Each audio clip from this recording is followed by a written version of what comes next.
Hey, good morning, YouTube. It's me again, and welcome to my first annual Halloween special where the all month of October, all the movie reviews that I'm going to be doing is nothing but horror. I really hope to give y'all way more movie reviews than I have recently, with work and school and things of that nature. It could be a lot busy lately, but that's my goal. I want to do nothing but horror for you all month on my movie reviews. And today I have a delightful treat.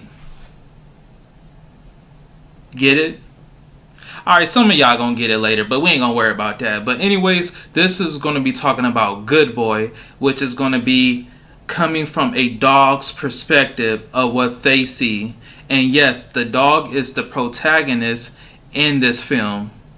Like it's refreshing because we haven't really seen anything like this. Not from what I can remember. If we have, then please put it in the comments down below and let me know what other movie has to do with seeing it from a dog's perspective.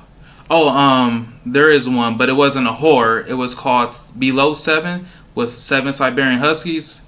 Paul Walker was the star, but that was a good movie. But enough of that. Go check that one out. This is going to be about Indy, which is the dog, the main character, right? This is the main character. We're spending, I would say, this movie is like, geez, maybe 100% with the dog and 70% with the owner, whose name is Todd. So Todd is sick, and Andy, when the sickness happens, Andy starts to feel and see something, that's out of the ordinary, where only he can sense, only he can see, just like in the normal world where our dogs are somewhat in the same way. Dogs, we use these pets for different things, drugs, sniffing out humans, they could sense illnesses, or service dogs could sense when someone's about to have a seizure. So they are magnificent pets. Dogs are like one of the greatest gifts to mankind, for sure. It helps in so many good ways. But the dog, Andy, senses things, and from what I see, Andy and Todd, who is his owner, they have a great relationship. Todd really loves Andy. Also, the relationship is really there. You could sense it, for sure. And I'm gonna tell you at the end why I really believe that, and I'm gonna let you know. But throughout this movie, you just see that Andy, all Andy think about is his owner Todd. That's all he thinks about. It was a part where Todd left. It was going from sun up, and I kid you not, the next scene sundown, and Andy is in the same spot, same position. Did not take a bathroom break, did not leave or anything. Still there, waiting on the owner. And that gets you to think like, wow, is our animals doing that too? Which sometimes they are. We got cameras in our house, so we see our dogs. It's like, all right, they gone. We about to just lay down and kick it. They used to be like that though. They used to just wait up for us. But our boys, they're pretty much older. And what I see is that Todd has a sister named Vera. She's constantly testing, constantly calling, checking on him. Todd is not feeling well. We don't know why until midway through the movie. And, I'm going to leave it at that. But I do believe, once you watch the movie, I do believe something is hereditary. And if you pay attention to the little details, it will explain that in the movie of why Todd is sick. And it is hereditary. And it was crazy because, my wife brought it up to me like, you don't really see Todd's face maybe towards the end of the film. That's when you see Todd's face. It's kind of foreshadowing him, and I think they did that to keep eyes on Andy's perspective. But I also think they did that because it was scenes where where it kind of blurs or like blocks off the face, and when something's approaching, it might be Todd. It might be this thing that's this entity, or it might be someone else, and I'm gonna just leave it at that. So I kind of see why they did that as well. And it's interesting that they did something that was cool to see, like nothing I would have thought of. Let's just say, I don't want to spoil it for you. Let's just say the dogs grab something and it gives it. Oh, I don't want to say too much. I'm trying to think of the best way for me to give you.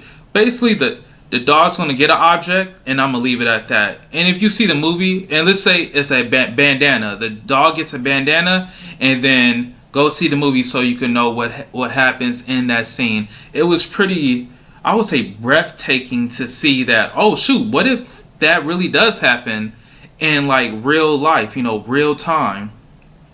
And the dog spends a lot of his time just very much worried about Todd. And then it was a few times where Todd is like, not today, not today, getting upset, getting mad, and you could tell that Todd wants to be distanced from his sister. The sister's like, hey, how you doing? Checking up on him. He's like, oh, leave me alone. Or you don't understand, lashing out. And I think that's due to him being sick or anything in that case. And that's okay. You have to give him some grace on that part. Because throughout the film, no matter what, he loves Indy. Like, he knows that Indy is my best mate for sure. And it was a scene that, my goodness, it scared, it frightened the dog, and the dog had an accident. And I don't think that was a jump scare. They had a few jump scares, maybe 2 to 3. It was for sure a jump scare got me. I can't even lie to y'all. I got the ooh, just like that. So it was a jump scene in there that did kind of get me for sure. It was about 2 or 3, but for the most part, it was very eerie. Like, oh, what's about to happen? Or, you're worried about the dog. Like, please don't hurt the dog. Please don't hurt the dog. Because we all know, pet owners who know, we don't like to hear those cries from our pets. Them whining, them crying. It's a very sad noise to hear, when, like, if you just yank their leg and they yelp. We don't like to hear those sounds, or when they cry, because it gets to our, it puts that pain in us and it makes us sad. So you don't really see that often, but that dog, Indy, is very brave. The dog is brave. And it was some scenes in there, I'm like, oh, be safe, make it, or whatever. Get out of there. And that dog is very brave. It was a scene where it shows you that I need to be brave. I need to go do something for my owner or whatever. I don't want to say too much, but it was a scene in there towards the end, just to give y'all a hint. It was all like, should I do it? It stood there thinking if it should go and help. That's, and it had guts. Indy was like, oh, we gonna go in there and do it. But, the dog had to overcome fear, which it did. And I know for people who want to know, the most important thing, did the dog survive? And yes, the dog did survive. Because in some cases, if it didn't, people would not go see it. And I can understand, watching this movie did give you a insight of like, damn, like, I love my dog. When I came home, me and wife, we hugged our boys. We just hugged them, we really appreciate them. I did this review and had them in here. One's right here and the other's on the couch. I was hoping that they would have got some screen time, but it seemed like they just chilling at this point, And I do want to say the strengths of this movie, I definitely would say, is Indy. It had very good audio, visual effects, and good camera work. Yes, it did.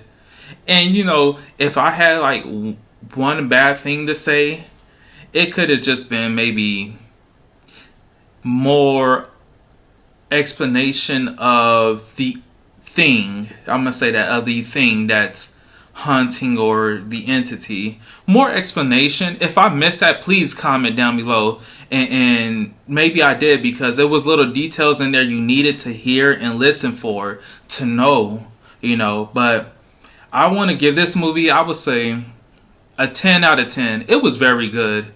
It was refreshing to see something that's not a major production. It's an indie movie. And I advise everyone to go see it. This is worth watching in theaters for sure. And if you want more new stuff, refreshing content, you have to go in the theaters and support so we can go get that. It's like the demand, the supply and demand. You know, I'm telling y'all, we kind of sick and over the superhero stuff. You know, at this point, I think they're doing stuff for nostalgic purposes because we're over it. Everything that's been new, you know, weapons, and whatever else. Y'all know a lot of new stuff that came out recently that's refreshing. You know, even him. I don't want to say that was like the best movie, but what they did and tried to do was good. You know, for what it was worth. You know, it was something refreshing, so it was good to see that. And also, I would say stick around to the end. They're going to give you maybe a 5 minute breakdown of how they did this movie and how Andy is better than half of Hollywood at this point. You know, the dog really wasn't a trained actor. They have to get the dog to act on his own free will. They're not training the dog. Everything they did was the dog real life character personality, right? So like the pee scene, like I was like, oh my goodness, they must have scared it and made it pee because everything was like, let's say you have a pet and you're just trying to make a movie around it's the pet without training it for it. So that was pretty cool to see. I really like that. It was a very hopeful, joyful moment at the end. And people were like laughing and clapping. So it was good to really see. It's refreshing. And, you know, I hope that y'all give it a shot. Go check it out. And, man, it just showed me that we don't deserve humans, we don't deserve these animals. They are far better than us and what we deserve because they have real, genuine love. And, hey, I hope, shout out to all the pet parents out there. Love, cherish, and spend every moment with your animal because they really, truly love you. And, hey, let me know down below, what is your favorite animal movie, As far as, mine, one of my favorites is Air Bud. I still like that. Below 7 was actually really good too. So, give me some others to think about to watch. But, hey, go, comment, like, and subscribe, and I'll get back to you in the next one. Peace.